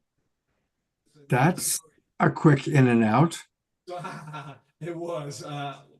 I won't go into it too much. However, it was definitely an interesting experience in my life when I was living in New Zealand, and I attempted to pit my metaphysical perspective with these two elders that came to my door and shared their perspective. And I thought, hang on a minute, you guys are speaking such amazing depth and truth, and I couldn't quite match it. And anyway, I became, and they roped me in literally. And then I realized what I was into, but I was very grateful for the experience because I saw it from the inside out. And I have deep love and respect for that tradition and an amazing revelations from Britton and Carolee. Holy smoke. Anyway, that's enough. Thank you so much. Thank you. Thank you, everybody, for being here. Thank you, those of you who have your cameras on. And we love those of you who don't have your cameras on. Also want to acknowledge all of you watching the recording because more and more people watch the recording. And now some people are turning their cameras on. There's Kathy. Hi, Kathy. And there's Trisha. So thank you, everybody. Remember, Saturday at 5 o'clock, special Zoom room link for Mark Anthony. Definitely come. Share it with your friends. Get it out there because he's amazing. And we're really blessed to have him with us. And then Saturday night at 6 o'clock, we'll follow up. And much love to each and every one of you. And we'll see you on Saturday. Thank you, everybody. Good night.